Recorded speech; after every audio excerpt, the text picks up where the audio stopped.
Hello friends, तो आज हम डिस्कस करेंगे elements of marketing mix. Marketing mix के 4 एलिमेंट्स है। फर्स्ट है प्रोडक्ट मिक्स। प्रोडक्ट मिक्स में प्रोडक्ट को मैन्युफैक्चर करते टाइम ये डिसीजन लेना पड़ता है कि हम जो प्रोडक्ट बना रहे हैं, जो प्रोडक्ट मैन्युफैक्चर कर रहे हैं, तो उसका कलर कैसा होना चाहिए, उसका डिज़ाइन कैसा होना चाहिए, उसका स्ट्रक्चर कैसा होना चाहिए, उसका रेट कैसा होना चाहिए, उसकी ब्रांडिंग, लेबलिंग, पैकेजिंग कैसी होनी चाहिए, राइट। किसी भी प्रोडक्ट को बनाते टाइम वैसे तो सभी चीज़ मेन रहती है, लेकिन जो चीज़ें मेन रहती है वो है ब्रांडिंग, लेबलिंग और पैकेजिंग, राइट। ब्रांडिंग में क्या रहता है? ब्रांडिंग में ये रहता है कि हम किसी प्रोडक्ट को बना रहे हैं तो हमें उसको क्या नाम देना है, ठीक है। We can take the example of brand name like as LG, Samsung, Sony, right. Brand mark में क्या रहता है? ब्रांड मार्क में जैसे ओनिडा का गोश्त सिंबल, राइट। सेकंड है लेबलिंग। लेबलिंग का मतलब क्या रहता है? लेबलिंग का मतलब ये रहता है कि किसी भी प्रोडक्ट को हम बना रहे हैं तो उसका बैच नंबर क्या है, नेट वेट क्या है, मैन्युफैक्चरिंग डेट क्या है, उसका रेट क्या है और प्रोडक्ट के क्या क्या बेनिफिट्स हैं। We can take the example of Patanjali Dantkanti toothpaste. देखो इधर, ये मैंने ली है पतंजलि दंतकांति टूथपेस्ट। तो इसका बैच नंबर देखो यहाँ पर 890410945011 इसका क्या है? बैच नंबर है। उसके बाद इसमें नेट वेट कितना बताया है कि 100 ग्राम इसका नेट वेट है। मैन्युफैक्चरिंग डेट इसमें शो नहीं कर रखी, लेकिन प्रोडक्ट्स में मैन्युफैक्चरिंग डेट भी होती है और एक्सपायरिंग डेट भी रहती है, ठीक है। इसका रेट देखो यहाँ पर, रेट कितना दिखाया गया है यहाँ पे 60 रुपीज़ इसका रेट है। और उसके बाद देखो इधर अगर हम देखते हैं तो दंत कांति के लाभ, जो जो बेनिफिट्स है वो सभी बेनिफिट्स इसमें शो किए गए हैं, राइट। उसके बाद है पैकेजिंग। अब जो भी जैसे मान लो टूथपेस्ट लगा लो कि टूथपेस्ट है तो टूथपेस्ट को जैसे मान लो पतंजलि दंत कांति टूथपेस्ट है, देखो तो वो इसमें पैक की जाती है, ठीक है। इसका मतलब जो ये बना हुआ है कवर, वो किसका है? कागज का बना हुआ है, ठीक है। और जो लिक्विड रहता है, जो भी लिक्विड प्रोडक्ट्स रहते हैं वो प्लास्टिक की बोतल में पैक किए जाते हैं। जैसे हम एग्जांपल ले लेते हैं यहाँ पे आंवला हेयर ऑयल का, ये देखिए इधर देखो, ठीक है। तो ये लिक्विड है, ये ऑयल क्या है? लिक्विड है। तो ये प्लास्टिक की बोतल में पैक किया गया है, तो पैकेजिंग का भी ध्यान रखा जाता है, राइट। उसके बाद है प्राइस मिक्स। प्राइस मिक्स में क्या है कि हमने प्रोडक्ट बना तो दिया, लेकिन उसके बाद हमें उस प्रोडक्ट का रेट फिक्स करना पड़ता है कि हमें इसका रेट कितना लगाना है। तो जब भी हम किसी प्रोडक्ट का रेट रखते हैं तो हमें किसी भी प्रोडक्ट का रेट कस्टमर से इतना चार्ज करना पड़ता है कि उससे कस्टमर भी सेटिस्फाई हो जाए और बिजनेस को भी लॉस ना हो।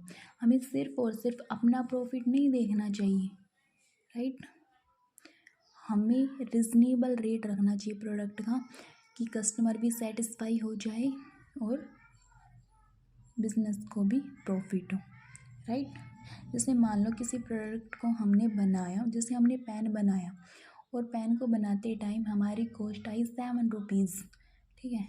तो हमें उसका रेट 10 रुपीज़ 12 रुपीज़ रख देना चाहिए।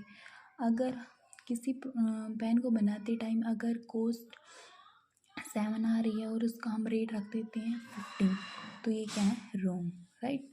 थर्ड है प्लेस मिक्स। इसमें 2 डिसीजंस इंक्लूड किए जाते हैं। फर्स्ट है चैनल्स ऑफ डिस्ट्रीब्यूशन और सेकंड है physical distribution. Channels of distribution का अर्थ एक पाथ से है जिससे होकर गुड्स कस्टमर्स तक पहुंचती है। इस पाथ में बहुत से पर्सन्स और जो फर्में हैं वो पार्टिसिपेट भी करती हैं। इसमें मिडलमैन, एजेंट्स, होलसेलर, रिटेलर्स, इन सभी को इंक्लूड किया जाता है। चैनल्स ऑफ डिस्ट्रीब्यूशन में डायरेक्ट ट्रेड भी होता है और इनडायरेक्ट ट्रेड भी होता है। मतलब हमें छोटी मोटी कोई गुड्स खरीदनी है, ठीक है, तो हम डायरेक्ट शॉप से उसको ले आते हैं, तो वो है डायरेक्ट ट्रेड। लेकिन इनडायरेक्ट ट्रेड कैसे होगा? इनडायरेक्ट ट्रेड में जैसे हमें कोई प्रोडक्ट HUL का परचेज़ करना है, HUL का ख़रीदना है, तो उसमें एजेंट भी आएंगे, होलसेलर भी आएंगे और रिटेलर भी आएंगे। ठीक है। उसके बाद है फिजिकल डिस्ट्रीब्यूशन। ये मैंने यहाँ पर लिख दिया है प्लेस मिक्स में कौन कौन से डिसीजन लिए जाते हैं।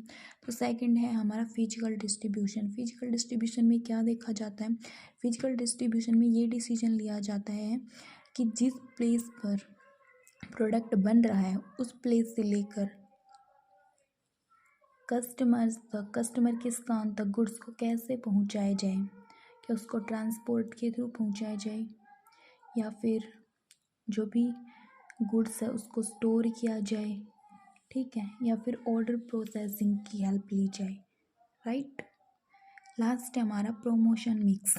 Promotion mix includes advertising, personal selling, publicity and sales promotion.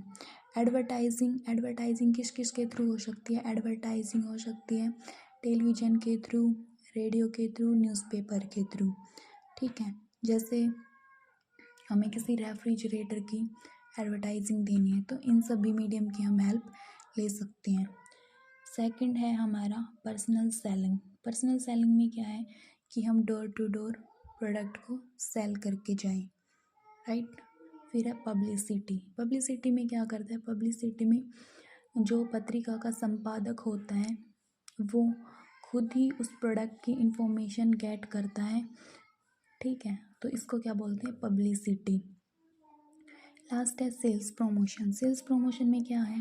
Sales promotion में जैसे किसी प्रोडक्ट के सैंपल्स दे दिए, ठीक है, कूपन्स दे दिए या कोई कंपटीशन करवा दिया।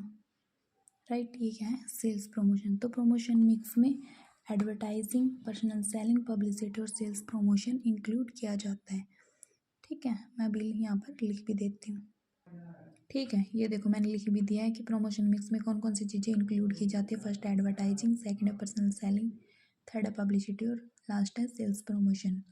मार्केटिंग मिक्स के एलिमेंट्स में अगर आपको कोई भी प्रॉब्लम है तो कमेंट सेक्शन में आप कमेंट कर सकते हैं। Thank you.